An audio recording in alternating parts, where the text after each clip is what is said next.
ॐ भूर्भुवः स्वः तत्सवितुर्वरेण्यं भर्गो देवस्य धीमहि धियो यो नः प्रचोदयात्।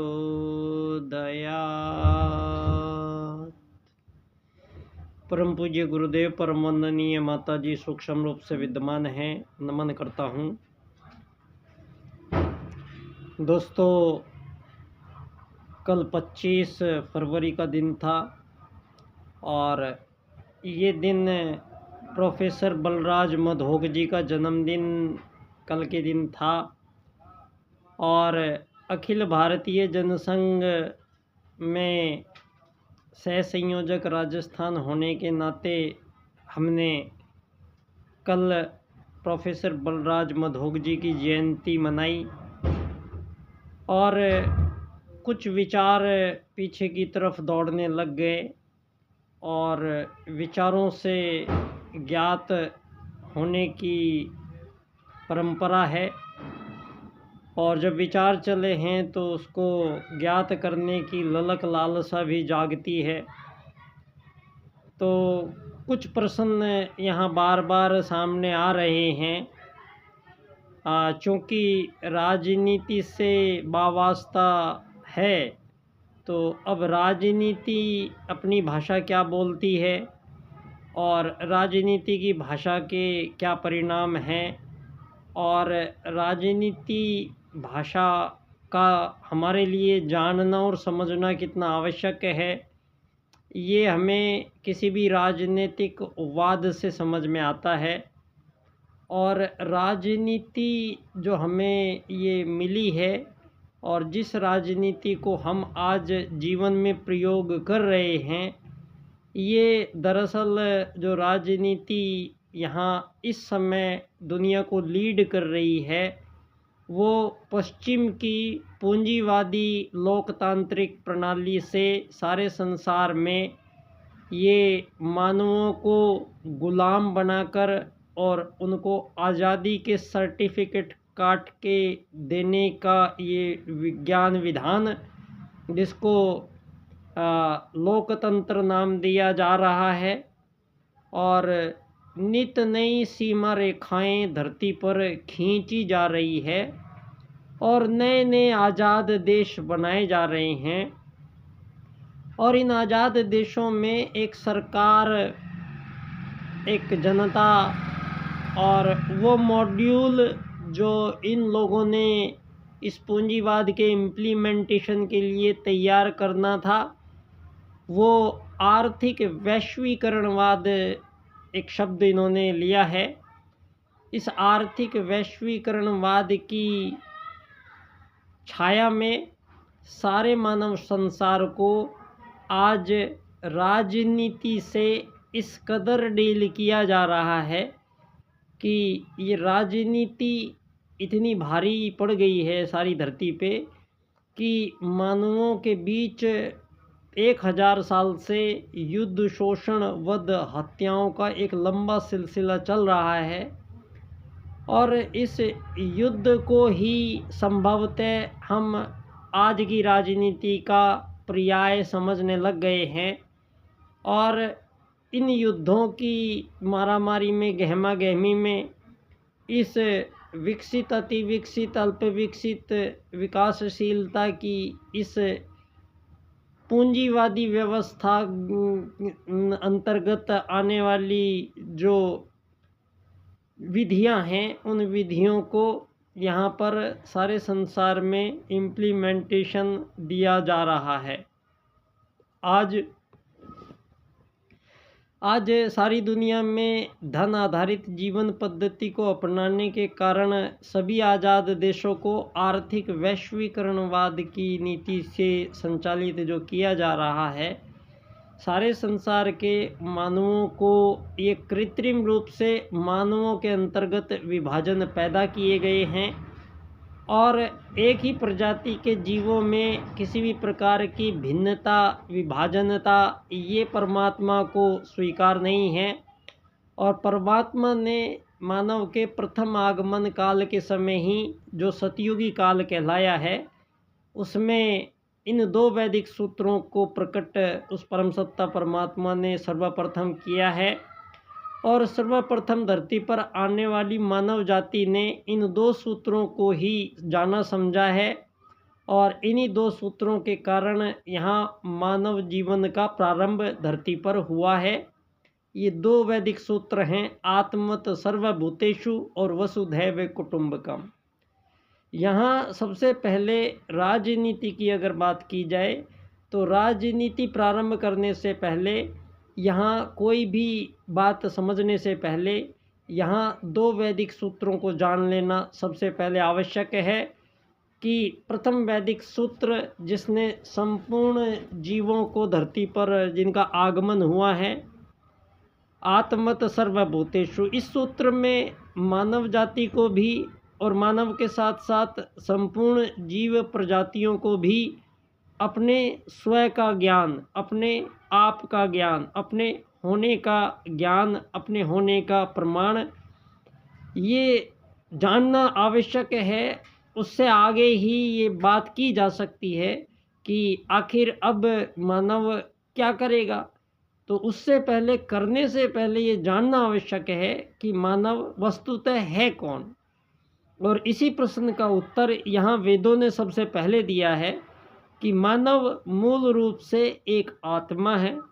और ये पंच महाभूतों का जो भांति भांति के जीव शरीर धरती पर दिखाई देते हैं, ये पंच महाभूतों के शरीर को जो मानव लेकर आसात चलता है, ये जो शरीर है पंच महाभूतों का, ये मानव की असली पहचान नहीं है।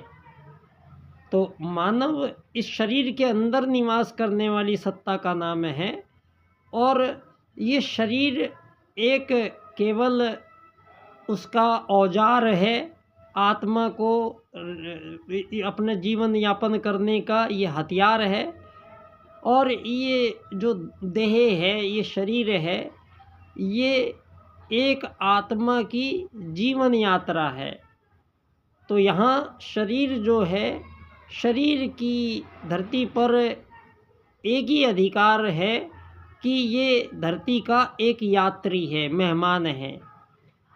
तो जितने भी जीव धरती पर हैं, वो सब अगर अपने अस्तित्व की बात करते हैं तो उनको केवल इतना ही वो कर सकते हैं कि वो अपने धरती का यात्री होने का वो दावा कर सकते हैं। यात्री होने का दावा प्रत्येक जीव धरती पर कर सकता है, लेकिन यहाँ धरती का मालिक होना, धरती का नौकर होना, धरती को खरीद देना, धरती को बेच देना, जो किसी भी मानव के बस की बात नहीं है, उसके कार्य क्षेत्र की बात ही नहीं है। तो कोई भी मानव इस धरती का मालिक नहीं हो सकता है, और मानव इस धरती का मूल निवासी नहीं हो सकता है, क्योंकि मूल निवासी आत्मा है। आत्मा इस धरती के बाहर भी जाती है और पूरे ब्रह्मांड में जाती है। तो उसका संपर्क क्षेत्र, उसका घर जो है आत्मा का, वो पूरा ब्रह्मांड है। ये धरती केवल उसका घर नहीं घोषित किया जा सकता, और धरती को कोई भी अपने नाम लिख नहीं सकता, किसी और के नाम इस धरती को कर नहीं सकता। बावजूद इसके ये पूंजीवादी लोकतांत्रिक प्रणाली हमें धन आधारित जीवन पद्धति से यहाँ मानवों के बीच कृत्रिम विभाजन पैदा करती चली आ रही है, जो मुख्य रूप से अमीर गरीब मालिक नौकर के रूप में ये जंजाल सारी धरती पर मानवों ने फैलाया है। और आज इसी का परिणाम है कि सारी मानव जाति आपस में ही युद्ध, शोषण, वध, हत्याओं में संलिप्त है, और सारी मानव जाति इस धन रूपी दैत्य से आज निरंतर हारती चली जा रही है। और ये पूंजीवाद का शिकंजा उतना ही तेज़ी से कसता चला जा रहा है धरती के ऊपर कि इसकी कसावट इतनी ज़्यादा हो चुकी है कि डोर टूटने वाली है। और ये डोर टूटने वाली है, और ये धन आधारित जीवन पद्धति को हमेशा के लिए धरती से रुखसत करने की बारी है। और ये कार्य यहाँ उस महाकाल सत्ता के निर्देशन में पूर्ण हो रहा है जिसको युग परिवर्तन हम नाम दे रहे हैं। और युग परिवर्तन प्रक्रिया के अंतर्गत सबसे पहला काम परम पूज्य गुरुदेव के प्रथम शिष्य पंडित दीनदयाल उपाध्याय जी ने संपूर्ण किया है, जिन्होंने विश्व राजनीति को पुनर्निर्धारित किया है अपने 4 राजनीतिक सूत्रों से। पंडित दीनदयाल उपाध्याय जी जो अखिल भारतीय जनसंघ के संस्थापक सदस्य, कल बलराज मधोक जी का जन्मदिन हमने मनाया।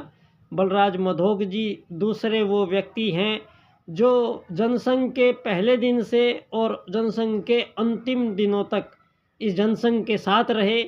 और पंडित दीनदयाल जी की हत्या के बाद ये इसमें से महत्वपूर्ण लोगों ने अलग मिलकर और भाजपा, आज भारतीय जनता पार्टी का गठन करके, और सारे भारत में आज जो डंका बज रहा है वो वस्तुतः उन महासत्ताओं की देन है जिन्होंने ये बीज बोया था और इसको वट वृक्ष के रूप में फलना था। और ये बीज अखिल भारतीय जनसंघ में बोया गया था। भारतीय जनसंघ में ये बीज डॉक्टर श्यामा प्रसाद मुखर्जी, पंडित दीनदयाल उपाध्याय जी और प्रोफेसर बलराज मधोक जी, इन्होंने इस बीज को पल्लवित पुष्पित हुआ और ये इतने फल लेके आया कि उन फलों के लालच में ये भाजपा बन गई। और इसको छोड़कर पंडित दीनदयाल उपाध्याय जी की वो पार्टी जो विश्व राजनीति का पुनर्निर्धारण अपने राजनीतिक सूत्रों द्वारा कर रही है, वहीं हाशिए पर उनको डाल दिया गया। और आज अखिल भारतीय जनसंघ भारत में संभवतः जानी भी नहीं जा रही है पार्टी। ऐसे में इस पार्टी का आगमन हमारे राजस्थान में हुआ और पंडित दीनदयाल उपाध्याय जी की जन्मस्थली धानक्या स्टेशन पर इसका शोर पहुंचा और इसकी गूंज अब बननी बाकी है। और ये गूंज पंडित दीनदयाल उपाध्याय जी के 4 राजनीतिक सूत्र करेंगे, जिनका व्याख्यान एक विशेष क्रम से हम करेंगे। ये व्याख्यान आर्थिक लोकतंत्र द्वारा अर्थायाम आधारित एकात्म मानववाद की राजनीति की विश्व में स्थापना करने के पश्चात ही विश्व मानव को अंत्योदय की प्राप्ति होगी।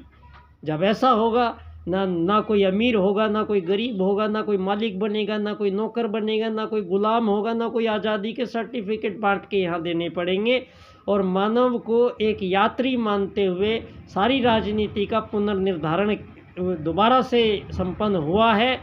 इस पर हम चर्चा करेंगे। बच्चा डॉक्टर पंडित दीनदयाल उपाध्याय जी की जन्मस्थली धानक्या स्टेशन, जयपुर, राजस्थान से आप सभी को नमन करता हूँ। बहुत बहुत धन्यवाद। सह संयोजक अखिल भारतीय जनसंघ राजस्थान से।